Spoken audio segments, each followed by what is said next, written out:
Hi guys, welcome to the PHP. I'm Booker. That's Perez from Vegas. How you doing, buddy? Oh my God. People are on vacation this week, but not us. We've got a lot of shows on vacation. You're in Vegas. But I'm not on vacation. I'm like here, like as if I was a local, like I'm here for the summer. Gotcha. So I'm still doing work while I'm here. And do your kids know that they're in Vegas, and do they know it's different? I mean, clearly there's a different house, but yeah, is it more of their summers are always just in some weird house or something? Yeah, I mean, they're in summer camp. So they are. I put them in summer camp so that they would have things to do and enjoy themselves. Nice. But they love Vegas. I love Vegas, and a lot to get to today. We're going to be talking about Chris Pratt.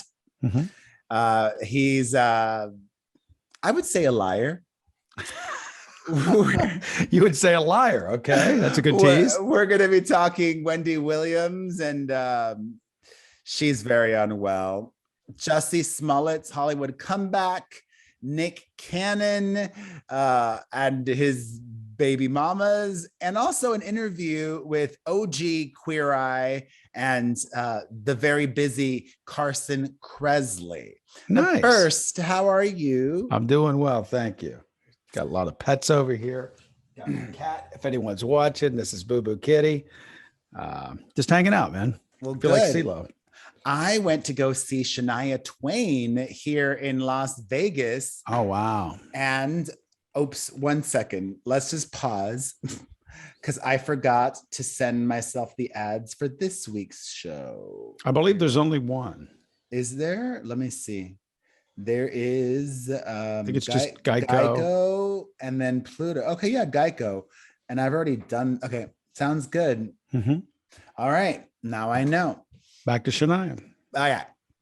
Let me get the Geico right. There we go. Man. I went to go see Shania at her Vegas residency, and I saw her last Vegas residency many years ago at Caesars. Mm-hmm. And then a few years after that, she went on tour. And the Vegas residency at Caesars, I loved. The tour, I didn't really care for. In fact, I thought it was very mediocre because I had read, and you never know what to believe, but allegedly that tour, it wasn't selling well. So I think they had to slash production budgets, and it was very low budget. So I was like, well, what's this new Vegas residency going to be like? Is it going to be low budget or not? But boy, was it amazing. I enjoyed it even better than her first Vegas residency. It was so good. It felt very fresh. Like it reminded me of Katy Perry's Vegas residency. They did a really phenomenal job of using the video screens plus real set pieces and in-person props and all of that. And the songs, of course, are timeless, epic classics, and she was having a blast too. So I loved it. She'll be back. She just finished this run of shows.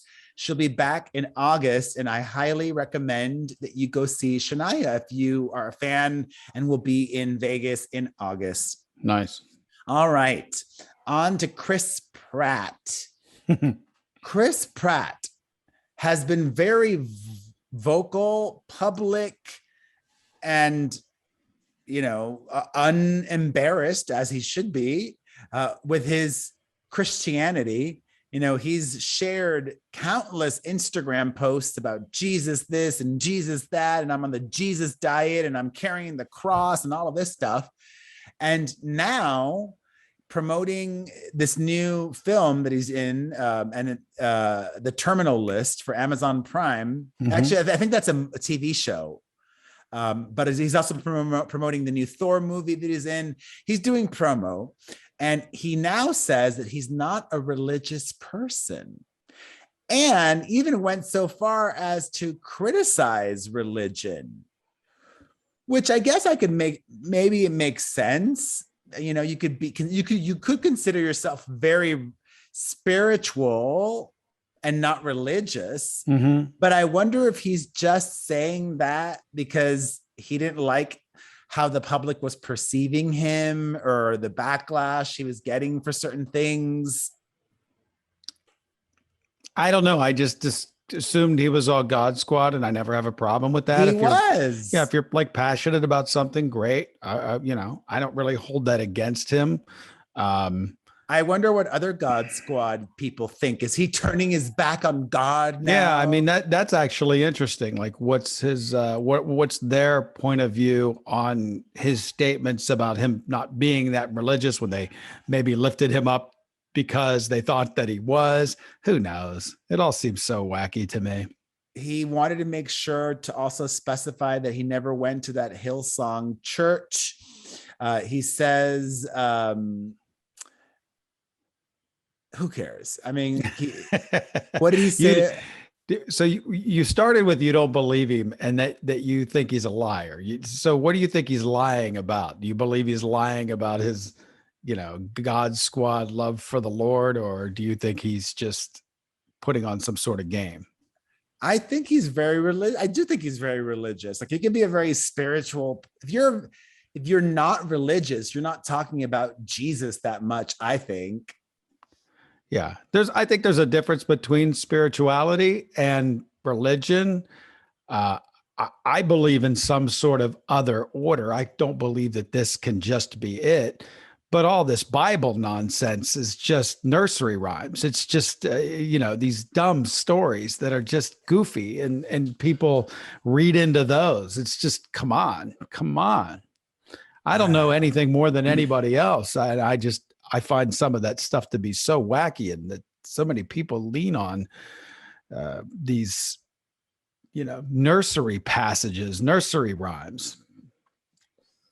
2 by 2 onto a boat. I wish I was those people. I wish I would love nothing more than to I feel you. I would love nothing more than to genuinely have that unbreakable faith that I just believed that. But I don't understand the people that like get upset when people don't have it or don't agree with them. Well, the Bible, number one, but there's no proof. But number two, let's just follow the whole thinking. There's Jesus, there's a God, whatever. If there is, he created me, and then he put me here to say the words that I just said.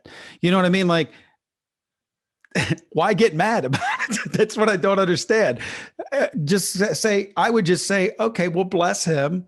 That's the Lord's path. Or like, he was put on, you know what I mean? Like, why get upset about what anybody else thinks or believes? The weirdest thing for me growing up Catholic and going to Jesuit school for 7 years. Wow. I didn't have to do that. Yeah.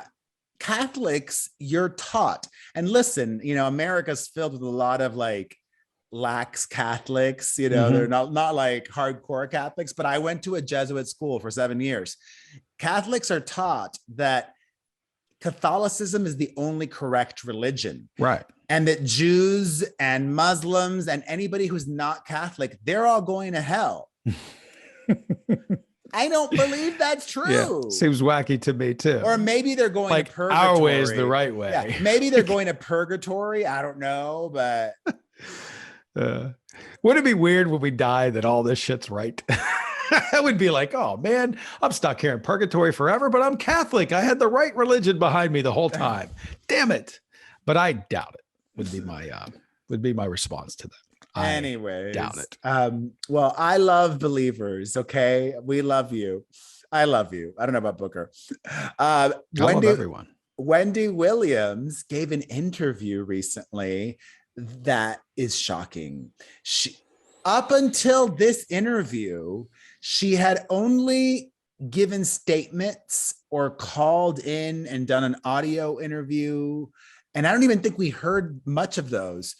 I remember like 2 weeks ago, she spoke to Billy Bush over at Extra, but didn't do it on camera. Mm-hmm. She either emailed him or texted him or something, and then Extra ran the exclusive.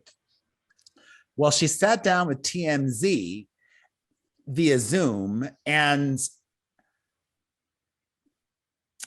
she has these plans to do a podcast.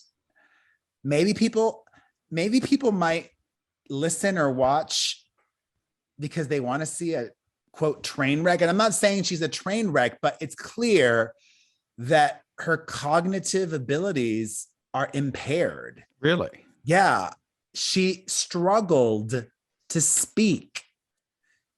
So it's not just physical health issues that she's dealing with. You've noticed now. that something else is going on there. And okay, I haven't watched or seen any of that. And I'll just say Wendy Williams is, you know, like a whip. She's quick and fast. And not here. Not here, huh? Okay. I was surprised that whatever team she has around her let her do that. But then again, she's probably calling her own shots and insisted I doubt there's on a team. I doubt there's anything anymore.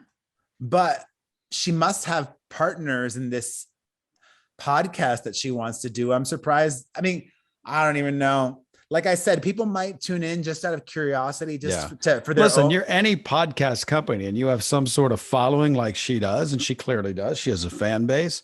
Yeah, of course you would sign her and see what comes out, but I'm sure it's a very short deal. And I'm sure there's a lot of incentives in it. If you bring in such and such, you'll get more and more, but we'll see. She also showed the world her foot, which was interesting because she revealed that she's been battling. She's had so many issues in the past. I believe she also has Graves, but in addition, right now she's dealing with lymphedema. Have you heard of that? Mm-mm. It's where certain body parts swell ginormously. Oh no. And she said to Harvey Levin, do you know about lymphedema? You know what lymphedema is? Well, let me show you. And she lifted her foot and it was ginormous. Wow. And she also revealed that she has only about like 5% sensation. Like she can barely feel anything in her foot or feet, plural. And actually I read a story, maybe, I don't remember the guy's name, but there was a bachelor or bachelorette alum that also had lymphedema and had been battling with it for years and recently had to have his leg amputated. Oh, Lord. I think that is something that happens to a lot of people with lymphedema. Yeah. And hopefully that doesn't happen to Wendy Williams. Sounds like a diabetes sort of situation. I don't know when people enough. lose their circulation in their feet and sometimes lose their limbs. That's awful. Yeah. So, all right. On to Jussie Smollett. You can mispronounce his name. It's okay. Jussie. Jussie. I forget who called him that. I think he said that actually used to be his nickname. The comeback is in full effect. He has a new show for BET's streaming platform that he is the executive producer of. He's doing publicity. He was on Sway's Sirius XM show, and good for him. I believe that everybody deserves second and third chances. It's not like he murdered anybody. Yeah, he just lied. He wasted a lot of people's time, and I think he should have done some more time for that. But after you do your time and you paid your debt to society, which I guess the courts deemed that he did enough. Well, I'm with you.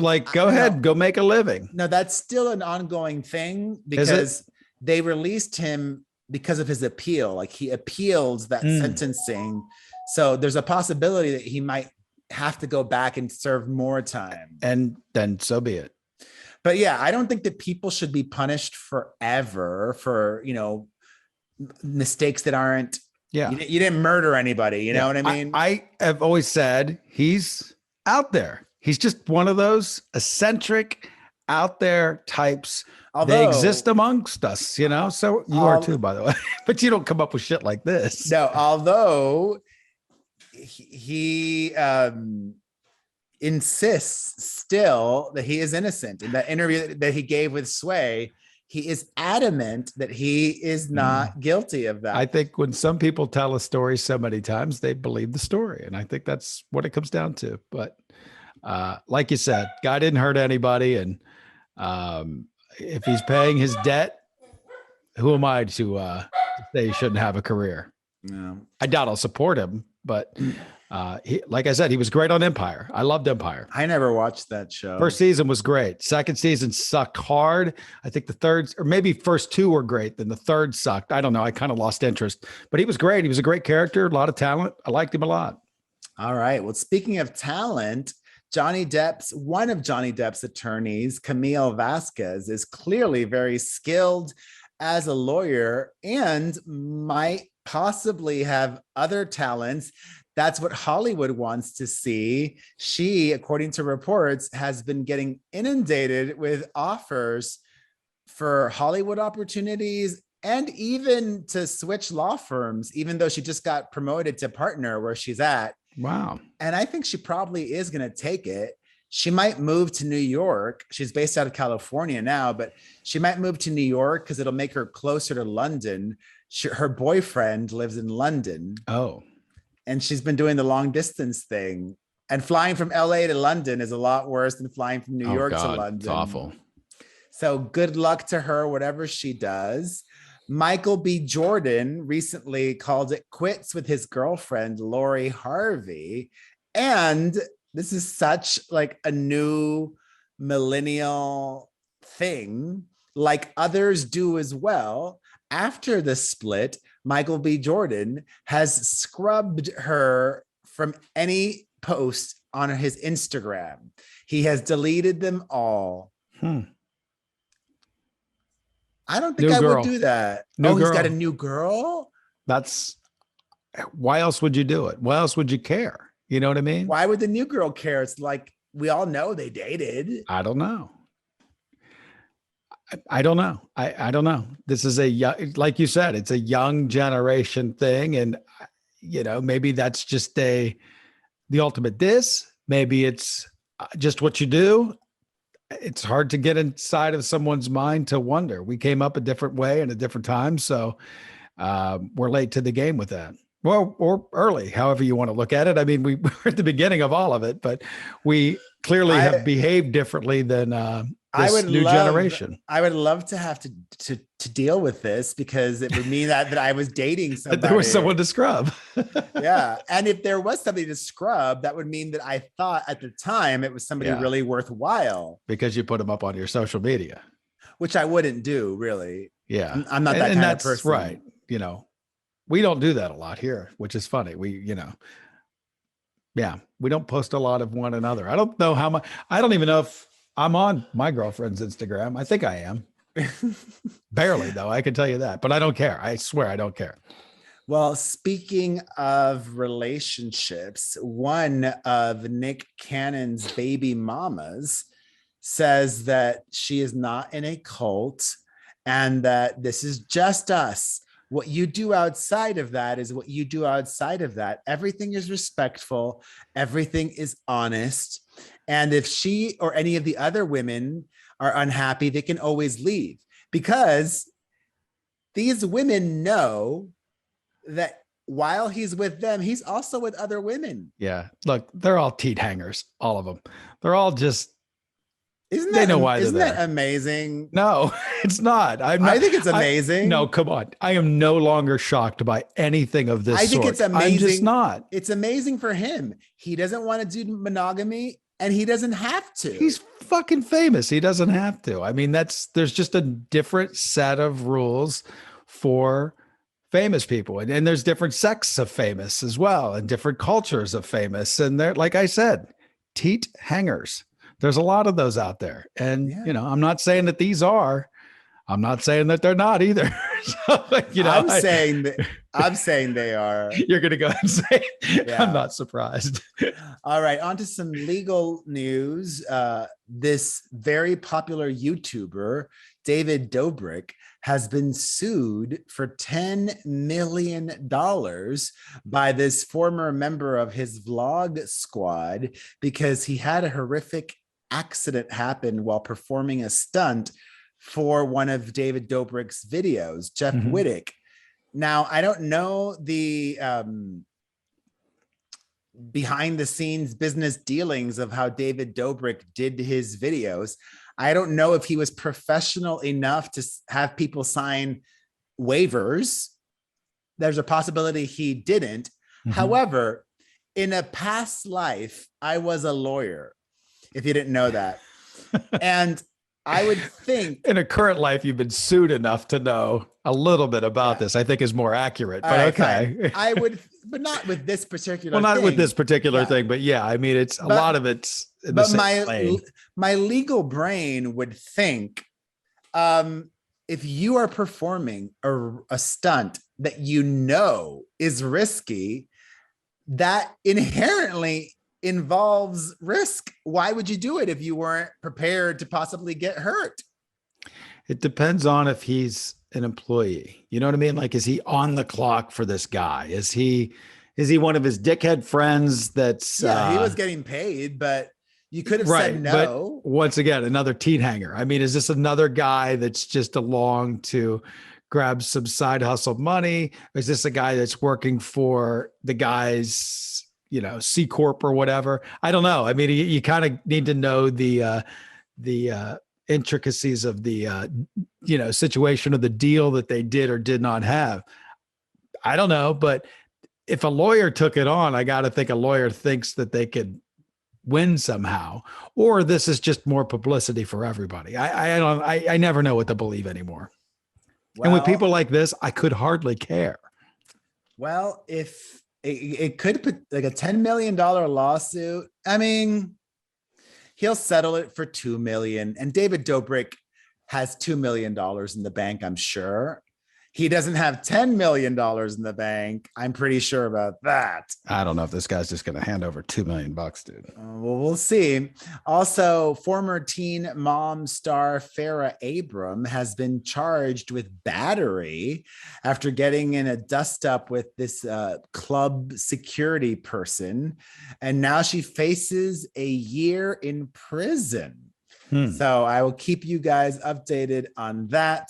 And finally, before calls, Ben Affleck let his 10-year-old son get behind the wheel of a Lamborghini, and he seemingly hit another car, although they denied that he hit the other car, and it was just the angle that made it seem that way. Yeah. I don't know. They were in like a parking lot, right? It wasn't like this is like two people driving down the street at some high speed or anything reckless. It looked like one car backed into another car, but I couldn't, like with the angle, I couldn't tell like what kind of damage was done, but I did see Ben Affleck out there, and whoops, embarrassing.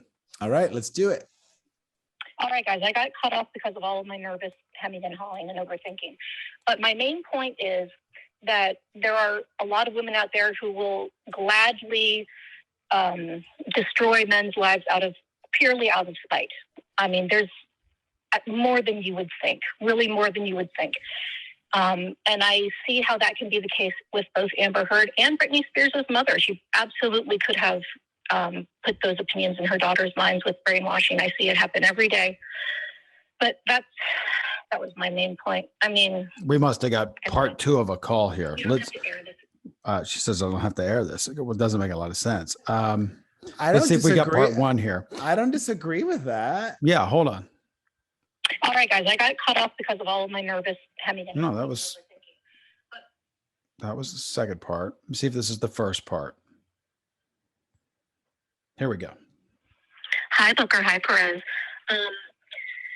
Where to even begin? So I guess I'm calling in response to Britney Spears and Amber Heard's. And just in case you guys wanted, from the viewpoint of someone who works directly in family courts, which I do, Perez, I'm not sure you're aware, and I think you've been fortunate enough to not be close to one of these situations, but I see, and I'm not even kidding, hundreds of cases every week where it's pretty obvious that the woman is horribly narcissistic and uses the court system. Okay, I'm gonna back this up just because I think she's calling about you and I had very different thoughts about Britney Spears, her family, her dad, and her dad defending himself, which I still stand by what I said. I think you're dead wrong. And this is someone that works in the family courts. And I believe what she was saying from part 1 of this call and where she's going here is that people lie all the time and families lie all the time. And I think that's where she's going, but we could pick it up. But I just, in case the audience is like, where is she coming from with this? I believe it's from that conversation. Really do favor, with mothers to rip down and destroy lives of really good men. And yes, I know that a lot of men are trash. And yes, I know that there's a lot of domestic violence against women, and it's awful. But, bear with me. I see women ruin men's lives on a daily basis. And I've known a couple people in my personal life who, no one's perfect, but they're good men. And I'm willing to bet, 100% that thankfully they didn't, but if Amber Heard and Johnny Depp had kids, those kids would probably hate him. And I know he's not perfect, but in my opinion, I don't know where she's going now, but I think that's what she was talking about. And I think I think that's why I'm on the show, just to point that out. Perez believes everything Brittany and the dad's a shit and this and that and the other thing and rolls his eyes. I think he's dead wrong. I don't know is my point, but I think he's dead wrong by making such a statement that a blanket statement. I'm just being logical. When I don't think you are, is my point. And that's what I think she is saying as a child, as someone that works in a court system. The logic is out the window. I'm being logical when the two grown children and the ex-wife, these three people, have all shared similar experiences with the man a certain way. Well, you're saying, well, all three people might be lying. Yeah, that's just dumb, in my opinion. I couldn't disagree with you more. Once again, the husband and the wife are divorced, and one of the kids clearly has an agenda. So and I'll top it all off with saying, and you very well may be right. And that's all that I'm trying to say is you don't know, and just passing it off as like fact that he's a shit isn't fair. And that's what she's saying as well. As someone who works as this is a professional, she's a professional. You're not. That's all I'm saying. Okay. Sure. Hey, Perez. Hey, Booker. This is Melissa from Chicago, longtime listener. I have to say how disappointed I was that once again the Britney Spears drama continues on the podcast. I mean, I understand you guys have to report the celebrity news and whatnot, but you guys got in that little tiff about whether or not Britney's dad should take legal action before she releases her memoir. And I honestly agree with Booker. I totally think he has every right to do anything he can, whether it's true, whether it happened or not, or whatever, because you just don't know what she could write in that book. It could be 100% true. It could be 100%, false, or a mixture of both. I mean, you have to think about. Are you hearing her logic in that? Because she's essentially saying what I'm saying. She just said it better, actually. You're not listening to what I said last week or this week. I said sometimes the parents have to take the L. Of course, he has every right to do this, that, or the other. But should he is what I said and what I will continue to say. Okay. Fair enough. I think your way you're selling it doesn't imply that. It implies that you. As I literally said, and you just said you believe them. We don't believe. We don't. Oh, I've seen enough that I just don't. I don't know if that caller said she doesn't believe Britney or her sister or the mother. I don't know about that, but I would say that you're in the minority there. Okay, you're wrong. You're wrong once again. Go ahead. Yeah, you and the dopey Britney Spears fans online. You with their. Whole like I said, I'm not just going by what Britney said. I'm also going by what Jamie Lynn said in her memoir, and also by what the mother said. 3 people. Okay. Hi, this is Annie from New Hampshire. I was just calling in reference to, Britney and her posting and people saying that, they think she's having a mental breakdown. And some of the stuff that she shares is, personal or weird and all this stuff. My question to you guys, though, because you both were talking about it one time, and even Press said, it is normal. A lot of people do post about all this stuff, and stuff that I think that's not normal, and I think, Booker thought was not normal as well. But, a lot of people think it is normal. I know it's strange, but like I have some family members and they're saying you wouldn't know so by their social media accounts, but they really are. But like the stuff they share. Yeah, I think our tie up here is the word normal. Is it normal? Do people do it? Absolutely. Do I find it acceptable and normal behavior? I don't. I think the society reacts to almost everything online in a not very normal fashion. And that's how we've gotten to where we are. There's no conversation anymore. It's black or white. I'm right. You're fucking wrong. That's what I think. I don't know if it's normal, but I don't think it's acceptable public behavior. Some people say, well, it is. That's just the way it is now. Well, you know how it is now? Shitty. The world is shitty right now. It's terrible. It's a mess. It's everybody with their fucking, I've got 15 minutes of fame because I have this stupid idiot phone in front of me and I can say whatever I want. I just ignore them. I think most people are dumb, inherently stupid, and shouldn't allowed to be talk on any sort of public forum unless they got a little education behind them. But that's not the case. That's not where we are. And look where this country is. This thing is the downfall of society. And I believe that. I would agree with that. Yeah. Let's wrap it up, buddy. All right. Thank you, guys. Now I am chatting with everybody's gay best friend, Carson Cressley. Can I just say, I have been so looking forward to this because sometimes our job is work, but I knew ahead of time that chatting with you were going to be professional, on time. It would be easy. You are a conversationalist. It's not like I have to pull teeth to get things out of you. So thank you for your time. I appreciate you. And for everybody else, I had the pleasure of only once, I wish it was more than once, working with Carson on this Food Network show. It was America's Worst Cooks. Yeah, and you were so good. You totally killed us all.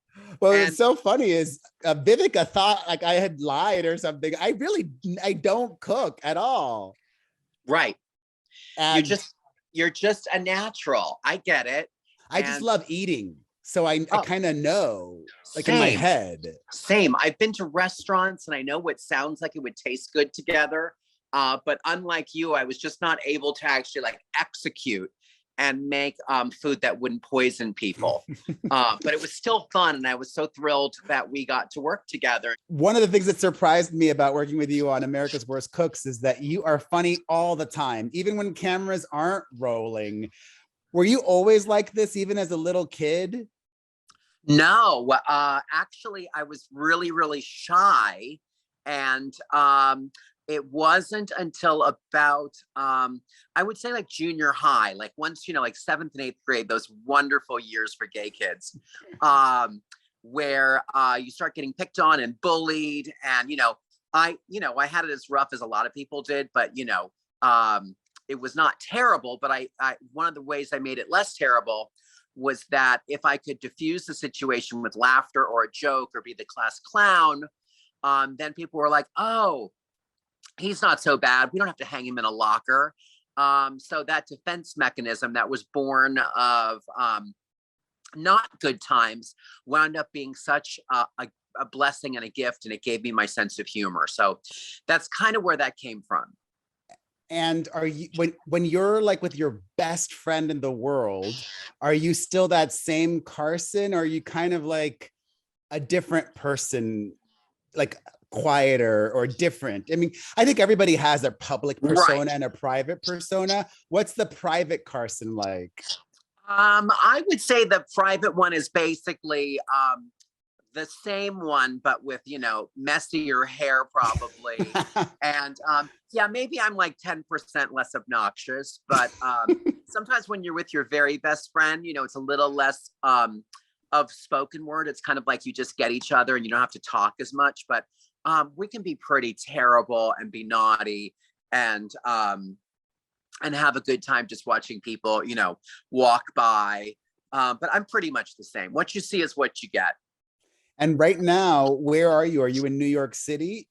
No, actually, I'm in Newport Beach, California. What are you doing there?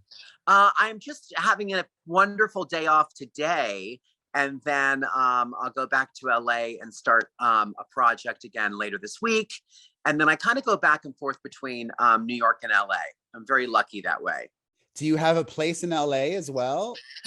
I have a fantastic friend who has an extra house that I get to use. And so I just have my regular house in New York, apartment in the city. And I have a farm in Pennsylvania. You'll have to come sometime. Yeah, well, actually, I want to talk about that later. Is it a famous friend whose house you're staying at in LA? Oh, it is a famous friend, but I can't say. I can't divulge. But yes. It's all good. Well, we'll talk about Drag Race in a little bit, but first, Sure. you know, we started off talking about the Food Network, and you're doing something with them again. You're doing a show called Barbecue Brawl. Has that started yet, or is it coming out soon? Tell me about it. Okay, so basically, it's our third season. The second season is airing now. We're getting ready to tape the third season. And yeah, it's a show all about competitive barbecuing. And when they asked me to do it, they're like, you know, do you know anything about barbecuing? I was like, no, not really. But I've been eating since I was a baby. So I'm sure I can, you know, I'm sure I can eat barbecue and tell you what I think with no problem. So that's how that happened. And our first season was 2 springs ago. We have a second season airing now. And it's doing even better than the first season did. And then we're getting ready to, like I said, film the third season. So if we need some guest eaters, I'll call you. Oh, I love to eat. Where do you film that at? We had been filming it in Austin, Texas. And I don't think we're filming in Texas anymore.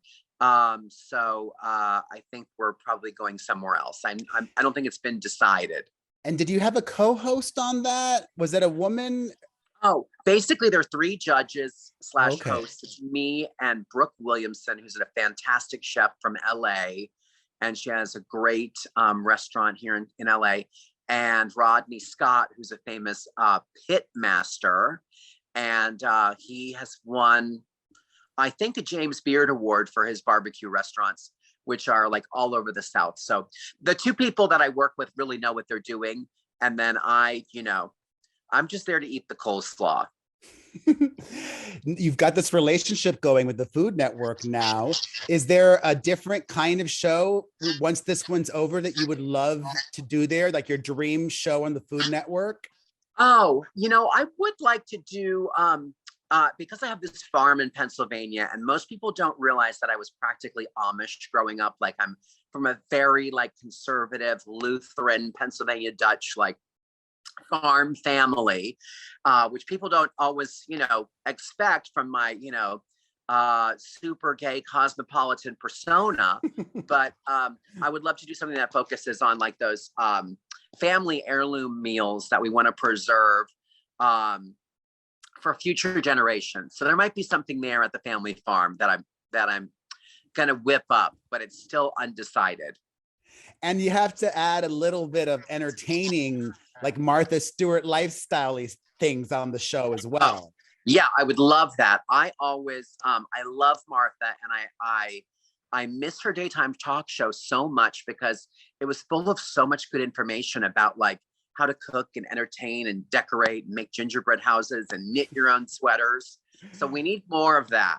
Well, she's busy. I think she's got 3 TV shows. I don't know. She stays booked and creating content in her 80s. It's the dream. It's like Joan Rivers, she too kept on working until her 80s, just before she died. Absolutely. I feel like I'm in my 80s, so I'm going to continue working until I'm in my 90s, if they'll have me. So I'm going to ask you a controversial question. Okay. Drag Race. In your opinion, who do you think right now in 2022 is the most famous former contestant on Drag Race? Oh, gosh, that's really hard to answer because I'm going to do it only anecdotally because I don't have any statistics, but I'll tell you the ones that seem very famous to me. Okay. Trixie Mattel, has a makeup line and a television show and a motel, and goes on tour and was in the Netflix special. I've been seeing so much of her. I would say she's one of the most famous. I personally always thought the most famous was Bianca Del Rio, because she was such a superstar. But now I think, some of these younger queens are closing in on the gap there. And Trixie, Katya, and then all of these all-stars, like Monet Exchange. The all-star season is just so good right now. So it could be any one of those gals. As a pop culture connoisseur and expert, Right. I would say it's absolutely by far Trixie Mattel right now. It used to be Bianca, but Right. Trixie came in and she's like an empire. Like you said, she's doing all these things. I find it really inspiring. It's a combination of having the talent and the persona, and clearly must have a good team around her as well to help execute and make all of these different things happen. I went and saw the Trixie and Katya live show a month and a half ago, and I loved it. It was so good. I didn't know what to expect, and it almost felt like a theater show. There was an intermission and everything. Although the intermission was just a scam to get people to buy more merch, which is smart. Make all that merch money. They're making so much money right now. Is that Trixie merch? No, that's Carson Cressley merch. Oh, where can people get that? They can get it for the month of, June. If they go to my Instagram, there's a link to the company that makes them. So it's really fun stuff. What's the name of the company? Do you remember? I don't remember. Right. That's how tuned in I am with my own merch, but lots of cute things. And the story behind it, I will tell you, it's not just a bunch of merch, but in the 1980s, I was in love with Wham, and their Choose Life t-shirts that they wore in their Wake Me Up Before You Go video were this kind of pop culture phenomena designed by Catherine Hamnett in London. And she would put, different phrases on t-shirts that nobody had really done before. Like it was like stop, whatever. She would just put the message on a t-shirt loud and clear. And those Choose Life ones, they always, resonated with me. I loved Wham. So when they asked me to do a little capsule, I was like, well, let's do one that's like based on those 80s tees and do them in neon. And they're really fun. I mean, George Michael is forever, but I feel like we're having a George Michael renaissance because we're going to get 3 new George Michael songs. Did you hear this? No. Yes. I think 3 new songs, or maybe possibly more than 3, but at least 3 new George Michael songs. And this documentary is coming out, which I want to see because I loved George and I miss George. Back to Drag Race. So I'm curious, we see the finished product, but what is a typical day like? Is it like an 8-hour day, or is it a 12-hour day? What's an average day on the set? You know what? We have such an amazing crew, and they, it's been 14 seasons now, so they kind of know what they're doing. And normally it's a pretty easy day, I think the first day of an episode, they do like the mini challenge and then start working on the maxi challenge. And then the judges like myself come in on the second day. And basically we start in the afternoon and we see either their acting challenge or their rusical performance or their roast, whatever they have been charged with. We watch that usually in real time. And then we see the runway and we deliberate and we help Rue make his decision. And that usually it's usually like an 8-hour day. Yeah. Oh, that's not bad. No, it's great. It's so entertaining. Usually when we're done, I'm like, is that it? Is there more? Can I stay? But then they just make me leave. And, one of the fun things about Drag Race is, in addition to all of the queens, is, over the years, they've been getting really amazing guest stars on there as well. Yeah. There's one that I don't think has been on. And if you can spill the tea, spill the tea. Yes. Madonna. Oh, Have you guys reached out to her? Has she said no? Like, it would make so much sense, right? I don't know what the real true tea is because that is not my job, like to book the guest stars, but I'm sure she's been asked and I'm sure they would love to have her. She's right up there. You know, she's iconic along with Cher and, you know, I'm trying to think of other icons that are still alive. And there's not that many, but Bette Midler. Yeah, those are all people I'm sure they would love to have on the show. And like so many things in Hollywood, it's about timing and who's available when we're filming and just making all the logistics work out. But I'm sure, I'm going to venture a guess and say I'm sure she's been asked. I'm not 100% certain. And I'm sure they would love to have her. And I'm sure she would love to do it. And it's probably just all about logistics. And there are so many drag races now all over the world. You know, there's Drag Race UK. Yes. I think in France recently it launched. Have you said, you know what, I would love to be on the UK one for a season? Have you mentioned that? Is that of interest to you? Yeah, I actually have. I thought it'd be really fun to do like an international exchange program for drag race judges. And I could go live at somebody's house in France and do the French season, and they could come here and live in LA. But that has not yet been met with a yes. I would love to do a cameo on the English version and also the Australian version because I just love. There's a Canadian one as well. There is, yeah. It's all over the place. It's crazy. Same time. Yeah, I had actually asked them to, could I please host the German version? And they're like, we don't have a German version, but I was like, I'm somewhat fluent, so let's make that happen. So I will ask you to relay a message, which I'm sure they've probably heard by now. A lot of Drag Race fans are not pleased with Perez Hilton because before your time, right, back in the day, I think it was season 3, I was given a scoop, and it's my job to report exclusives and the celebrity news. And somebody told me before the episode aired who won season 3. It was Raja. And after that, they, film all of these fake outs and you don't know who the real winner is. Why don't they just do the last episode live? Well, they had been doing I think doing an actual live broadcast. Live, yeah. Yeah. I don't know. I mean, that sounds like a good idea. And I think a lot of like live shows, like the season finale of American Idol and all those like big shows, they do them live to draw in viewers because it's the only place you can see it in real time and it kind of boosts their ratings. So I don't know why that hasn't happened, but I will relay the message to the powers that be. Yeah, I think the angry fans would be very happy. I think all fans would be very happy if the finale was live. It's truly insane what Drag Race is now. And there's even a live show in Las Vegas. Have you seen that yet? I have. And it has a rotating cast of the queens from the show.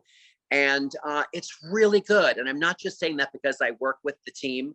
It is one of my favorite shows in Vegas. The original music and score is so fun and quite touching, and all the gals in it. I've only seen, I saw it once, but it's always changing because the crew of queens from the show is always changing. So it's definitely, if you're in Vegas, it's definitely worth going to see. It's super fun. Well, I'm going to be in Vegas this summer, so I plan on seeing it. I love Vegas and I love going to see shows.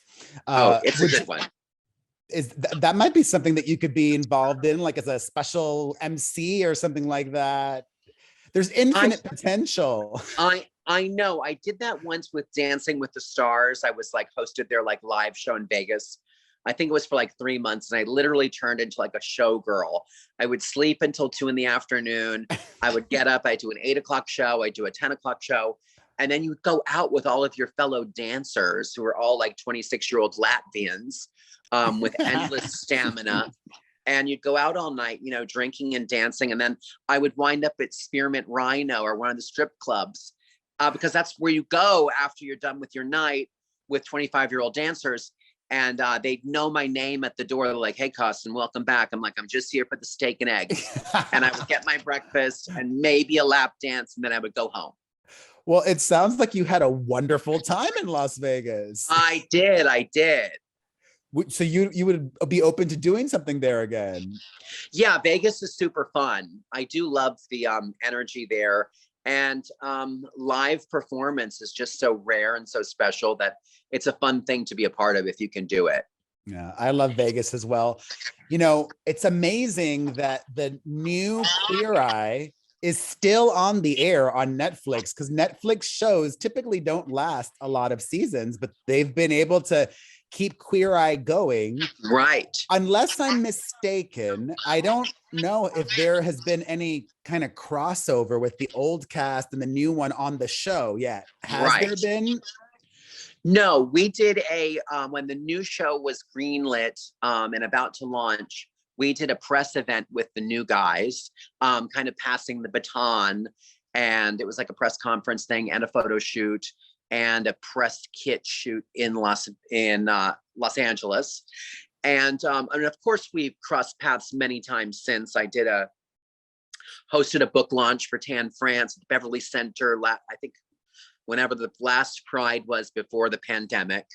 And we all kind of know each other from our respective fields. So maybe we actually have a 20th anniversary coming up of the original Queer Eye next year. So maybe we'll do some kind of cross-promotional thing. You know, who knows? It'd be fun to do something to commemorate the anniversary. I believe in manifest. I'm just an idea person, which I'm sure you are too. So I am too. Putting it out in the universe. I want either a crossover episode where the entire old original cast is there with the new Netflix cast, or in a year or 2 or 3, when this cast has run its course, like a mashup show and a new Queer Eye versus Queer Eye or something. I don't know what, but like that could be fun. A lot of potential there too. I agree. Maybe I will have to suggest that. And thank you for the idea. You know, all of your Queer Eye OG castmates are still out there doing their thing. Still alive. Except for the really hot hairdresser. What is it? Kieran? Kyan. Yeah. Yes. He's kind of like living a quiet life. Is he happy? Do you keep in touch with him? I do. Yeah. I keep in touch with all of them because I feel like I'm a little bit of the ringleader. And also that was kind of like a very collegiate experience. Like we were all very young and we did this thing for 5 years and it was very bonding. So I think we will always be very close. So I do keep tabs with them. Yeah, Kyan, I think, didn't love a lot of the different parts of showbiz. I think he enjoys like being a little bit more of a quiet person out of the spotlight, but he's still wonderful and still did so many great makeovers on Rachel Ray. And I think if we were to, have a little like reboot of our own, I'm sure he would be down for it. Oh, that's good. So he would be kind of like Jonathan Knight in New Kids. He would still participate, maybe just don't put him front and center. You know what I mean? Yeah. Is that how Jonathan Knight rolls? Well, understandably, because he had a lot of, anxiety issues and mental health struggles, but he's still, because like New Kids, when it's just 4 of the 5, it's not the same, I feel it. I agree. Yeah, I feel like the same would be with Queer Eye. I'm sure you've shared this story, but I don't know if I remember it. Like for the original Queer Eye, you had not, prior to that, you were just working in fashion in New York, but had you been doing television? Like how did the being on television aspect of it happen? No, I had never done anything. I was like, this is a face for radio right here, Perez Hilton. And but I worked for Ralph Lauren. I had a fantastic job, and I was a creative director, so I would travel all over the world with like Samoyed puppies and male models and do photo shoots all over the world for the brand. So I had a great gig. And then one of my producers who booked the models and the locations and kind of produced those photo shoots said, I heard about this show called Queer Eye. It's going to be on Bravo. And at that point, this is in 2002. Yeah, nobody was watching Bravo back then. No, I thought it was a nonstick cooking spray. I had no idea.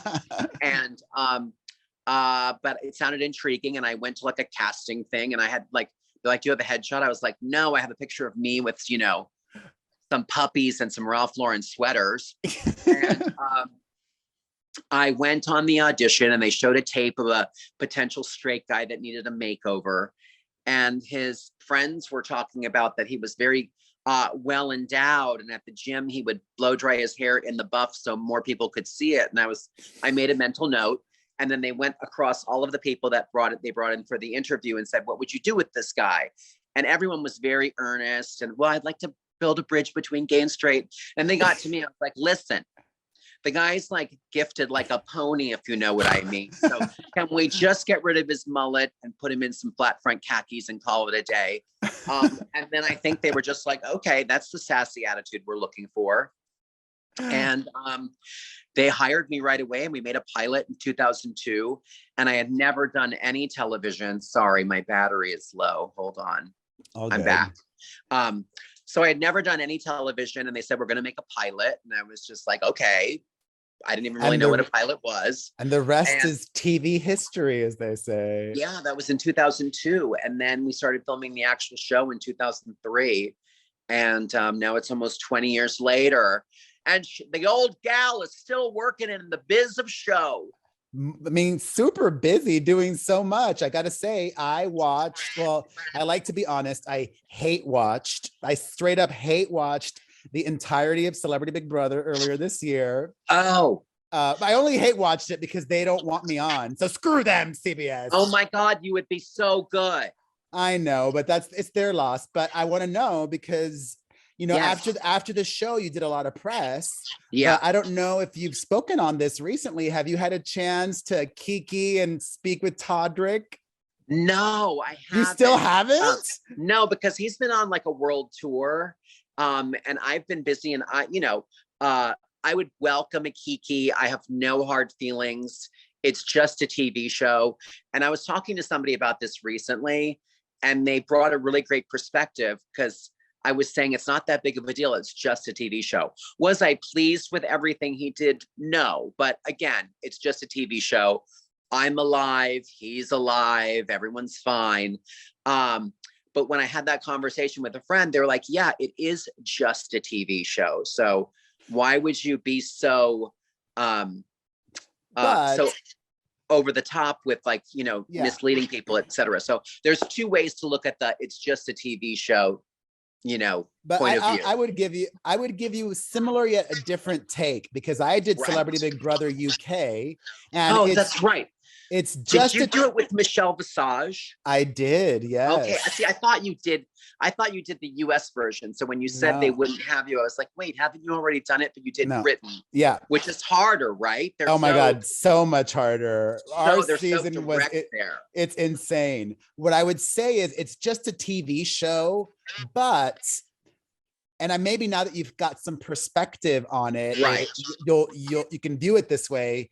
It's both real life and it's also not real life because that environment lends itself to every little thing feeling bigger and your emotions and absolutely everything feels because you have no connection to anything else going on. So that's your entire world. Existence. Yeah. No, you live and breathe like every word that you say to everybody because there's, people might not remember that there's no television, no radio, no music, no pencil, no paper, no crossword puzzles. Like it is you and, essentially, even though I knew a lot of the cast, it's you and a bunch of strangers living together for a month with nothing to do. Yeah.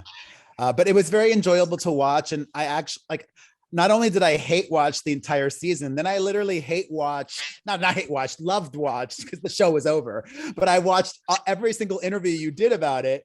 And there was one in particular you did with Julie Chen Moonves. Oh, yes. You were doing her God show. 101, yes. And As actually- Carson Chen Moonves. Yeah, it was really beautiful to hear you talk about spirituality and all of those things. I thoroughly enjoyed that. And that got me to thinking, you know, what is it like being Carson Kressley and dating? Are you dating anyone right now? Yeah, ish. I mean, it's definitely, I mean, it's dating when you're like someone who's well known, especially, you know, in our community, I guess. So my dating pool almost always knows who I am. It's a good thing because I have a way to I'm already kind of introduced to them. So people are willing to talk to me, and maybe I get to talk to people I would never have the bravery to talk to if I didn't have this like platform. So you get maybe more access, but then the flip side is that people think they know exactly who you are and what you're all about from seeing you, you know, for 13 minutes on television last Friday night. So sometimes you have to educate people as like, you know, there's more to me than just what you see on television. So it's a blessing and it's, you know, a challenge at times, but yeah, I'm able to date. I love to date. I'm not getting any younger. So I'm just like, I better find me a husband real quick before I need, you know, health insurance. And what's the most common way that you go about dating? Is it like Instagram DMs and people sliding into yours, or you're sliding into theirs, or you know, are you on Grindr? What do you do? How do you make it happen? Christian mingle most. No, I'm kidding. I have slid into DMs and I've been slid into, and I generally find that if they're sliding into your DMs, like it just seems a little bit sketchy. You have to really vet those people because. So you like to, fine. You like to slide into DMs then? You like to be the aggressor? Oh, sometimes I do. Yeah. So if somebody's really nice and they were like, send me a smiley face or something, I will like come back and say hello. But I'm really old fashioned. I still like the magic of meeting somebody on a dance floor. And it's been so long since we've been able to do that because of the pandemic that like some of these prides that are coming up, I have a couple of cocktails and there's like a disco ball and the Empire State Building is lit in the rainbow. And, you know, some swarthy man named Julio sachets up to you on the dance floor. That's like pretty much magic and romantic and how I fantasize meeting somebody. But they usually just sashay right past me. I'm like, oh, where are you going? So that's usually how that works. All right. We're almost done because I don't want to take up too much of your time. But no worries. What makes Carson Kressley happy? Oh, gosh. A lot of things. I mean, my passion is horses and I have a horse farm in Pennsylvania. So I just love being there, and it could be cleaning stalls. It could be winning a world championship. No. Cleaning stalls makes you happy? Yeah. I feel seriously? It's very zen and very gratifying because you start with like, I don't think it's that gross because I grew up with it. So like you start with like a dirty, you know, hay and straw, and then you clean it all out with your little pitchfork, and then it's all nice and pretty and they have a little bed. It's like my way of being like a mom. I'm not a regular mom, I'm a weird mom. And so I like doing that, gardening, shopping, comedy shows, movies, a lot of different things, great books. Would you, you have the horse farm in Pennsylvania, could you be happy living there year round? I mean, I love to travel. I am such a nomad at heart. And I think growing up with a family that went to horse shows and like all summer long, we were like packing up our Chrysler New Yorker with the horse trailer behind it and like going to Ohio. That's just the life that I like, of like constantly being in motion. So I love having it as a home base. I think it's really important to have a place where you feel grounded and I feel connected to my family and my ancestors because we've lived there for forever. I do love, seeing the sights all around the world. So I would need to travel. All right, last question. Some of your peers like Anderson Cooper and Andy Cohen both recently had children. I know, they're so cute. Is that something that you've thought about, having a child of your own? I have thought about it, and then I will spend time with children, and I'm just like, oh my God, I can't. But it's not for you. I was literally at the beach yesterday in Newport Beach, and I think it was a gay dad, and he had his 2 little kids with him. And they were so precious, and it's just such a wonderful thing to do that I have given it a thought, but I don't know. I'm not there yet. Is it not having a husband that's holding you back, or? Yeah, that's part of it. That's part of it. I do think, not that you can't do it alone, because so many people have done such a beautiful job. I'm doing it alone. Right. Although I would never be able to do it without my mother. So she's kind of like my co-parent, you know? So God, thank you. Thank you for grandma. Right. It would be more challenging doing it alone. So that might be one little, like, thing, but I'm getting so old, I don't even know if I could have a baby anymore. Well, who knows what'll happen in the next 12 months. The world changes so much and so often, but I know one thing that will not change. Carson Cressley will stay working. You are booked and blessed. So I hope so. Thank you, Jesus. Congratulations on everything. You really are. Wait, maybe I'll ask this. Is there anybody who doesn't like you?